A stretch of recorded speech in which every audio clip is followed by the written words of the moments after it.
Hi everyone, welcome to our channel. Let's learn daily. நம்மளோட 50 days சேலஞ்சில் இன்றைக்கி நம்மளோட 16th டே. இன்றைக்கி என்ன பார்க்க போகிறோம் அப்படின்னா 10th லெசனுக்கு. ஸோ ஆல்ரெடி முந்தின இதில் வந்து எக்ஸாம்பிளில் ஃபஸ்ட்டு ரோம் நம்பர் மட்டும் பார்த்தோம். அதில் 3 எக்ஸாம்பிள் இருந்திருக்கும். மாலிகுலர் மாஸ் கால்குலேட் பண்ணுறது, இது நம்பர் ஆஃப் மோல்ஸ் கால்குலேட் பண்ணுறது. ஒரு 4 ஃபார்முலா தான் இருக்கும். Number of moles equal to mass by atomic mass, இல்லைனா மாஸ் பை மாலிகுலர் மாஸ். இது ஒன்று. அடுத்தது என்ன அப்படின்னா molar volume by given volume by molar volume. Molar volume value 22.4. அதே இது number of molecules by Avogadro's number value 6.023 into 10 power 23 per mole. So இந்த 4 ஞாபகம் வச்சுக்கோங்க. இதை வச்சு தான் அந்த சம்ஸ் இருக்கும். இதுவும் முன்னாடி பார்த்த சம் ரெண்டையும் மிக்ஸ் பண்ணி தான் அடுத்த செட் வரும். ஸோ இந்த 2 செட்டையும் தெளிவாக பார்த்துக்கோங்க. நெக்ஸ்ட்டு உங்களோட 2 மார்க்கில் இருக்க question percentage of nitrogen in ammonia. அடுத்த கொஸ்டின் என்ன அப்படின்னா இது டீட்டெயிலில் ஃபஸ்ட்டு கொஸ்டினாக இருக்கும். ஸோ 4 மார்க்கில் இருக்க நிறைய சான்சஸ் இருக்குது.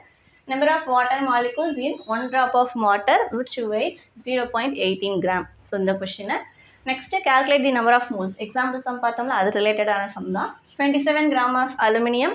Next 1.51 into 10 power 23 molecules of NH4Cl. இந்த கொஷின்ஸில் நீங்கள் 10th பார்த்துருங்க.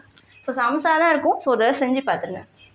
நெக்ஸ்ட்டு 11th பார்த்தீங்கன்னா coefficient of restitution என்ன, law of conservation of energy என்ன டயக்ராம் இருக்கும், அதோட சேர்த்து பார்த்துக்கோங்க. Next types of potential energy ஃபார்முலாவோட சேர்த்து எழுதி அதை எக்ஸ்பிளைன் பண்ணிடுங்க, அந்த சிம்பிள்ஸ்லாம் என்னென்னு. நெக்ஸ்ட்டு லெசன் 4ல் ரோம் நம்பர் 5ல் 1 அதாவது numerical problems work done value calculate பண்ணுறது தான் இருக்கும். ஸோ அந்த சம்ஸ் ஃபஸ்ட்டு 1 5th 1. நெக்ஸ்ட்டு பவருக்கும் உங்களுடைய வெலாசிட்டிக்கும் நடுவில் உள்ள ரிலேஷன் என்ன அப்படின்னு சொல்லியிருக்கோம், டீட்டெயில் கொஷின். ஸோ இந்த எல்லாத்தையும் நீ பார்த்துருங்க. நெக்ஸ்ட்டு 12th பொறுத்த வரைக்கும் எக்ஸாம்பிள் 4.10 4.11 4.16 இந்த 3 எக்ஸாம்பிள் சம் ப்ளஸ் ஒரு டீட்டெயில் ஆர்எல்சி சர்க்யூட்டை எக்ஸ்பிளைன் பண்ணுறது. சர்க்யூட் அதில் எப்படி கனெக்ட் பண்ணியிருக்கோம், அதில் என்ன வரும், எப்போ கரண்ட் லீட் ஆகும் லேக் ஆகும் அந்த மாதிரி இருக்கும். ஸோ அதை பார்த்துக்குவோம். ஸோ இன்றைக்கி மறக்காமல் இந்த கொஷின்ஸ் எல்லாத்தையும் கவர் பண்ணிடுங்க. இதில் இருக்க டீட்டெயில் கொஷின்ஸ் எல்லாம் ஆல்ரெடி நம்மளோட சேனலில் நம்ம போட்டிருக்கோம். ஸோ மறக்காமல் கண்டிப்பாக அந்த வீடியோஸ் எல்லாம் செக் பண்ணி பார்த்துக்கோங்க. தேங்க்யூ.